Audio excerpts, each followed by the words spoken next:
यह देख सीमा और उसके पति का खुशी का ठिकाना नहीं था। फिर वह गांव में खेती योग्य एक जमीन खरीदी।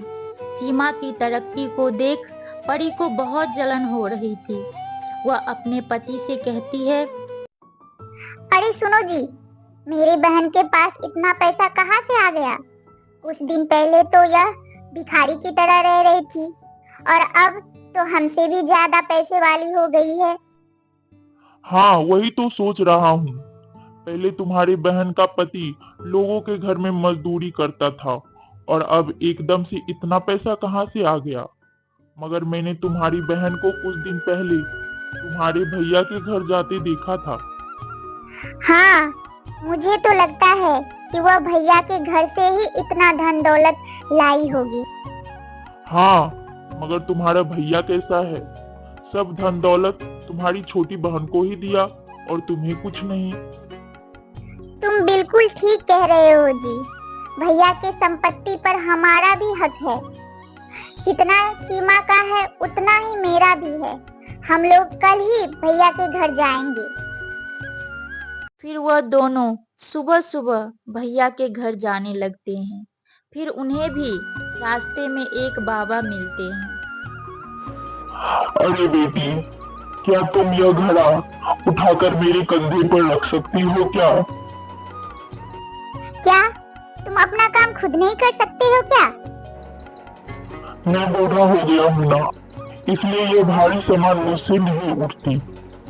थोड़ा उठाकर रख दो बेटी। तो क्या मुझसे पूछकर बूढ़ा हुए थे? खुद ही तो बूढ़ा हुए हो। अरे भाग्यवान, कहाँ तुम इस बूढ़े के बात में आ रही हो? जल्दी जल्दी चलो, हमें घर पहुँचने में देर हो रही है। मगर परी ने बाबा की कोई मदद नहीं की और वह भैया के घर पहुंच जाती है। भैया, अभी क्या कुछ दिन पहले सीमा आई थी क्या? हाँ परी, सीमा आई थी, मगर मैं उस समय घर पर नहीं था। उससे केवल तुम्हारी भाभी ही मिली। भाभी, क्या तुमने उससे कुछ दिया भी था क्या? नहीं, मैं तो उससे कुछ नहीं दिया। मेरे पास कुछ होगा तभी तो मैं कुछ दूंगी। अच्छा, आपने भी उसे कुछ नहीं दिया। भैया, अब मैं घर चलती हूँ। अरे, अभी तो तुम दोनों आए हो और इतनी जल्दी जा भी रहे हो। खाना खा के तो जाओ। नहीं, बस चलते हैं। आपसे भेंट हो गई, यही बहुत है। फिर रास्ते में, अरे भैया ने तो कुछ नहीं दिया, फिर उसके पास इतना पैसा कहाँ से आया? मैं भी तो वही सोच रहा हूँ भाग्यवान। अरे इतनी दूर चलते चलते बहुत प्यास लग रही। तुम्हें भैया के घर प्यास नहीं लगी थी क्या? नहीं, पर अभी बहुत प्यास लग रही है और चक्कर भी आ रहे हैं। तुम कहीं से पानी लेकर आओ। उन्हें एक झोपड़ी दिखती है और वो झोपड़ी उसी बाबा की थी। बाबा, मुझे प्यास लगी है, क्या थोड़ा पानी मिल सकता है? क्यों नहीं बेटी, क्यों नहीं मिल सकता? बाबा, मैं तो आपकी मदद करने से इनकार कर दिया था, फिर भी आपने मुझे पानी दिया। तो क्या हुआ बेटी, वह तुम्हारा कर्म था और ये मेरा कर्म है। और बेटी, मैंने तुम्हें पहली बार देखा है, तुम किसके घर आई हो? अरे बाबा, मैं अपने भैया के घर आई थी। बेटी, क्या तुम्हारी एक छोटी बहन भी है क्या? क्या वो थोड़े दिन पहले आई थी? हाँ बाबा, आपको कैसे पता? जहाँ तुम आज मिली थी वहीं तुम्हारी बहन भी मिली थी और उसने मेरी मदद की। पर बाबा, तुम्हें पता है कि जब से मेरी बहन भैया के घर से आई है, तब से उसके पास बहुत सारा धन दौलत हो गई है। मैं बताता हूँ कि उसके अच्छे कर्म और अच्छी नियत की वजह से उसे यह धन दौलत मिली है। अच्छा कर्म और अच्छी नियत से भला कोई कैसे धनवान हो सकता है? बाबा, तुम कैसे बात कर रहे हो? बताता हूँ बेटी, सब बताता हूँ।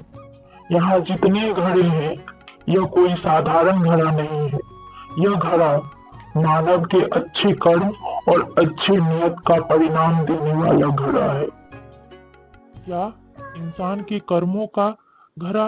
यह कैसा घड़ा है? बाबा, मैं समझ गई कि यह जिसका जैसा कर्म होगा वैसा ही यह घड़ा फल देगा।